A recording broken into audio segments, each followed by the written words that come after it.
This is a truly differentiated data set. It confirms our hypothesis that via Nurr1 activation, that vidofludimus calcium is providing real neuroprotective benefits in MS patients and specifically in progressive MS patients. So we're quite encouraged about the results and quite excited about what we have here. Hello, you're watching Proactive. Joining me is Immunic Chief Operating Officer, Jason Tardia. Jason, very good to speak with you. And you're joining us from the Bio International Convention in Boston right now.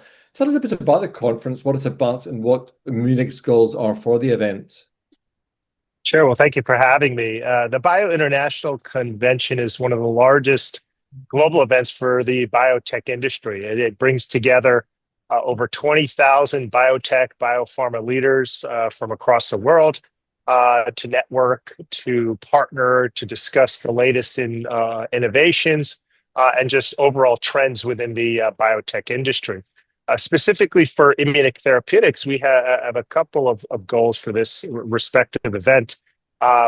Clearly, priority and goal number one is continuing business development and partnering discussions. As you know, we have a very exciting late-stage asset called vidofludimus calcium, in which we've shown really interesting and positive results in multiple sclerosis. And so we're continuing to move along a number of potential partnership discussions for that respective asset. As part of this as well, we're here to showcase our innovation. I've mentioned vidofludimus calcium. But beyond vidofludimus, we're also talking to a number of companies about IMU-856, our second clinical stage asset that's a phase 2 ready asset, an interesting mechanism that modulates SIRT6 for a number of different GI conditions. And we're here to network, we're here to learn, we're here to stay informed. So those are the overarching goals for the company. And so as you mentioned, your MS program's in the focus, Jason. Remind us how your asset vidofludimus calcium is targeted to make a difference for MS patients. Well, vidofludimus calcium is the first dual mechanistic approach to really address the full spectrum of multiple sclerosis. So multiple sclerosis is a disease of both neuroinflammation, but also a disease of neurodegeneration. So ideally, what you'd like in a medicine is a medicine that is a potent anti-inflammatory medicine, but also a medicine that has neuroprotective properties. And vidofludimus calcium does just this. It's a highly selective inhibitor of an enzyme called DHODH, which will provide potent anti-inflammatory effects. It's also the first medicine in development that's an activator of a nuclear receptor called Nurr1, which we know will provide neuroprotective benefits. And so the goal here is to provide a safe, a well-tolerated, and a highly effective oral medicine that could address, again, both neuroinflammation and neurodegeneration associated with multiple sclerosis. Jason, you recently reported data from your phase 2 CALLIPER trial in progressive MS. How did this data underline vidofludimus calcium's positioning, in particular regarding neuroprotection, disability progression, and also safety? Well, sure. As I've mentioned, again, the disease is both a disease of inflammation and neurodegeneration. The inflammatory cascade of the disease ultimately manifests into what's called relapsing forms of multiple sclerosis. The neurodegenerative component of the disease largely manifests into more progressive forms of the disease. There are 15 to 20 or so available therapies today to address relapsing forms of MS. But very few, only actually one therapy currently approved for one of the subsets of progressive disease for primary progressive MS. And so there continues to be a huge unmet medical need to develop novel, effective, safe therapies for progressive MS. And our recent reported results from the phase 2 CALLIPER trial in progressive MS are quite encouraging.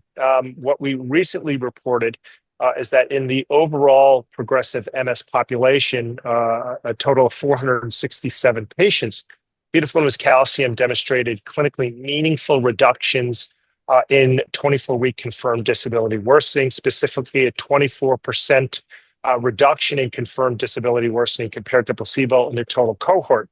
When we further break down these data by specific subsets of patients, we continue to see great results, including a 33% reduction in confirmed disability worsening in the primary progressive population compared to placebo, a 19% reduction in the non-active secondary progressive MS cohort compared to placebo, and a 34% reduction in the active secondary progressive MS population. I think one other key point from this respective data set is that we continue to show benefits in these progressive patients, regardless of whether or not they had inflammatory disease activity at baseline. Progressed patients without signs of inflammatory disease activity, there's been no medicine to really show a signal in this respective cohort to date. And in these tough to treat patients, we continue to show a 34% reduction in disability, again, compared to placebo, and highly encouraging, again, results in the subsets of patients, including a 35% reduction in primary progressive MS patients without inflammatory disease activity at baseline. So this is a truly differentiated data set. It confirms our hypothesis that via Nurr1 activation, that vidofludimus calcium is providing real neuroprotective benefits in MS patients, and specifically in progressive MS patients. So we're quite encouraged about the results and quite excited about what we have here. You also have your phase 3 ENSURE trials ongoing, Jason. Can you tell us about the latest there, please? Sure. So our phase 3 program in relapsing forms of multiple sclerosis currently consists of 2 identical large global phase 3 trials, the ENSURE-1 and ENSURE-2 programs, where we recently reported full enrollment of those respective studies. So we've enrolled 1,100 plus patients in each of these global studies. The goal and objective of these studies is to evaluate the potential impact of vidofludimus calcium at 30 milligrams versus a placebo in a relapsing MS population.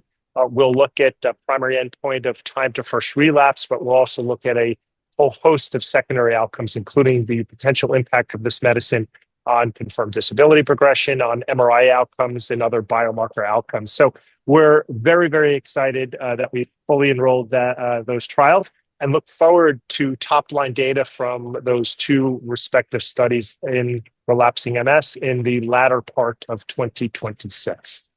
And the next steps for the program, the phase 3 ENSURE trials?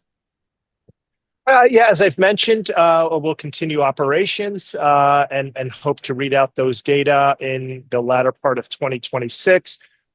Beyond the top-line data readout from the phase 3 program, we will continue to highlight data from the ongoing open-label extension of the phase 2 program called the EMPhASIS trial in relapsing forms of MS. We look forward to reporting additional long-term both safety and efficacy results in that cohort of patients that have now been on therapy for some patients as long as 4 and 5 years. And so we look forward to reporting some of those results at future medical conferences. Jason, coming back to the Bio Congress, any dominating topics worth highlighting that are being discussed on site?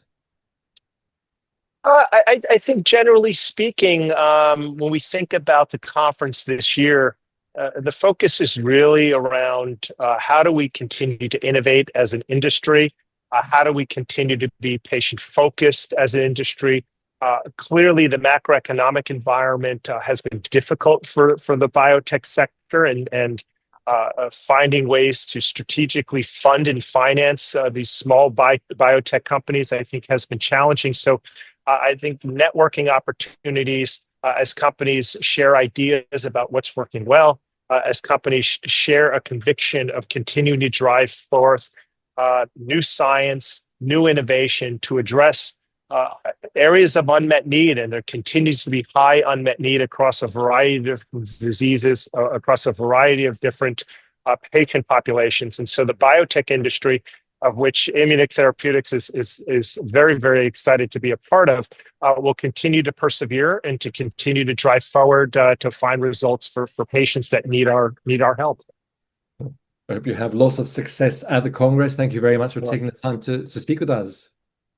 Thank you for having me. I appreciate it. Very welcome. Jason Tardia, Chief Operating Officer at Immunic.